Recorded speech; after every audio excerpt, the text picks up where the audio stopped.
Ladies and gentlemen, this is DVP World. You're watching another edition of Break the Fake, where we debunk fake news and combat false narratives.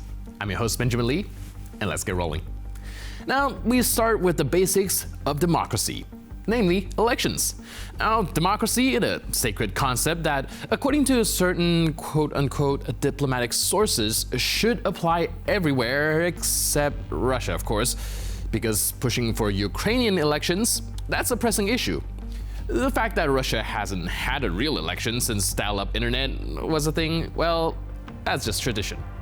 Now, Zelensky raises valid concerns about holding elections, while Russian missiles turn civilian areas into target practice.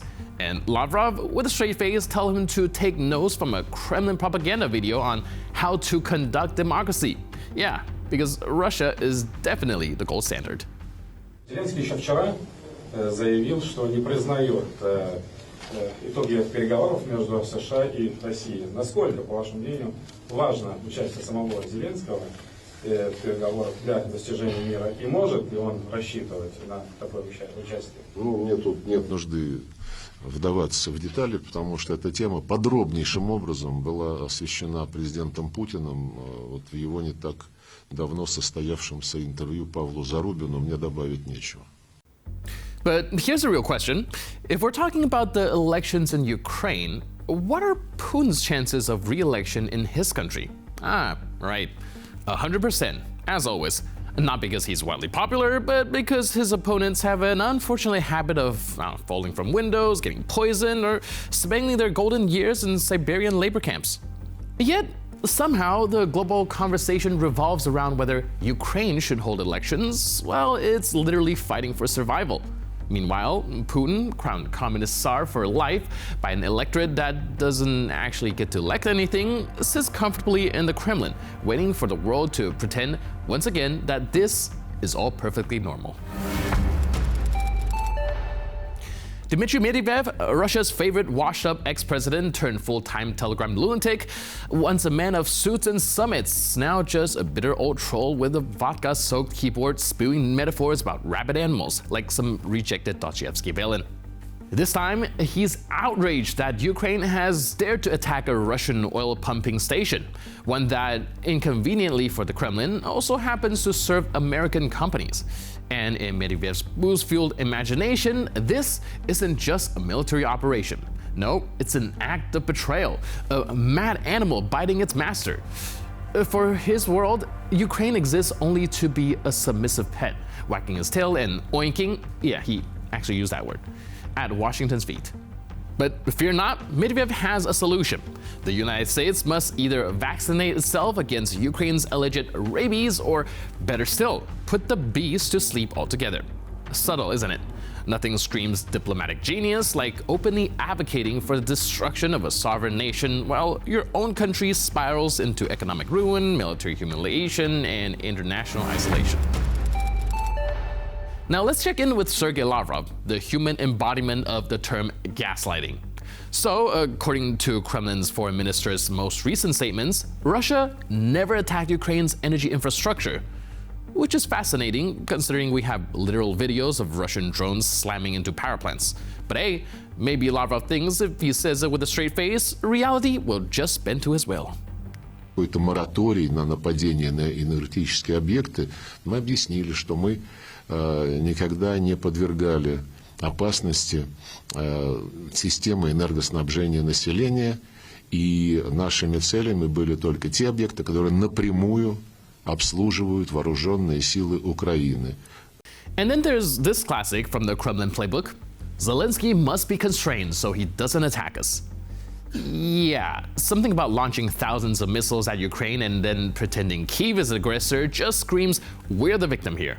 That's like punching someone in the face and then blaming them for hurting your fist. But he doesn't stop there.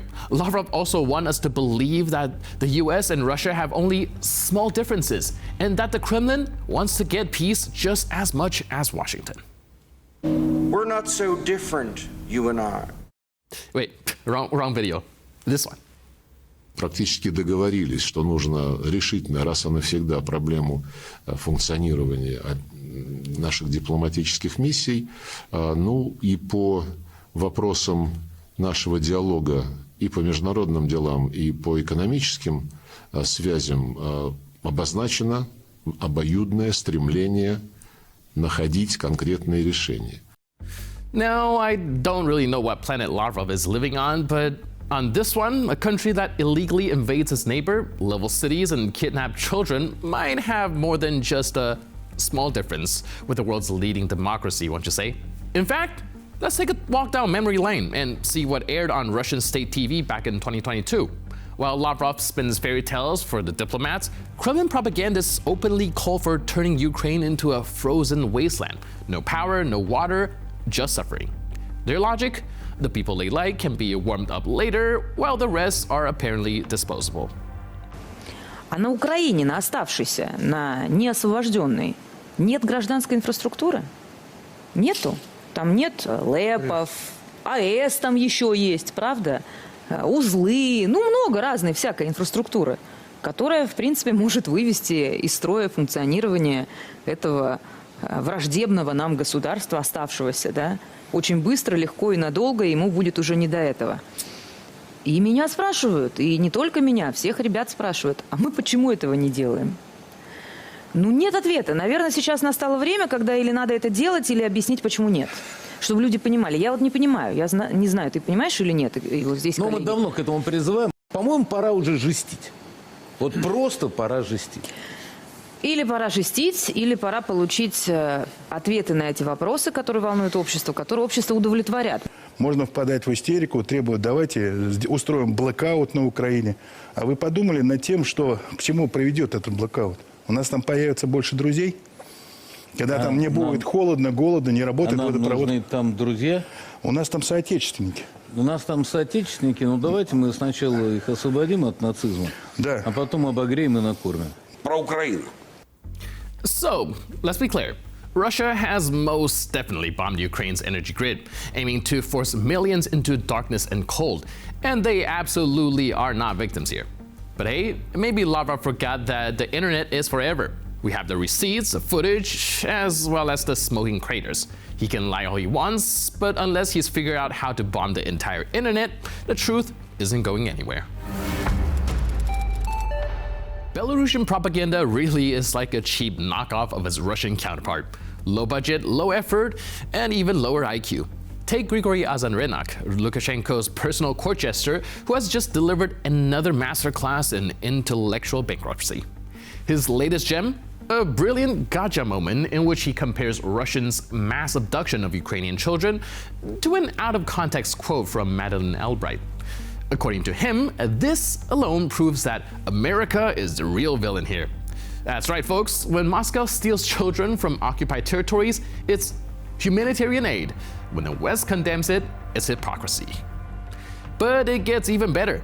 Azarenak, in his eternal paranoia, claims that Belarus was this close to being bombed by the US in 2001. Supposedly, after Yugoslavia, the Americans were foaming at the mouth, desperate to flatten Minsk.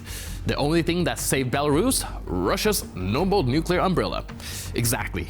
Because in Washington's grand strategic vision, taking out a country best known for tractors and rigged elections was the obvious priority number one. Не будь у нас ядерного оружия, военно-стратегического союза с Россией, нас бомбили бы, знаете, когда? В 2001 году был план, «Белый аист», по-моему, назывался, после бомбардировок Югославии, американцы осатанели от своей безнаказанности, и они хотели Беларусь бомбить. Они хотели Беларусь уничтожать, проводить военную операцию. Мы недавно в книге про Совет Безопасности... За мир, да? Естественно, они же бомбят только за мир, за... Вот недавно... Пьем за здоровье. За девственность. Да, бомбим за мир. Бомбим за мир, да. Недавно просто...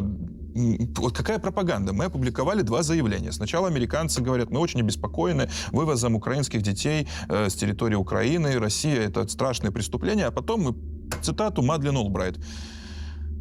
Мы убили 500 тысяч иракских детей. Это было очень сложно для нас моральный выбор, но мы на это пошли, потому что это надо ради блага всех народов планеты. Вот, вот мы просто эти 2 цитаты берем, и не надо ничего комментировать. Вот и все. It's almost sad. Almost. But as long as these clowns keep performing, the world will keep laughing. And with that, we conclude this edition of Break the Fake. But for more news, update, and commentary, please stay tuned to TVP World.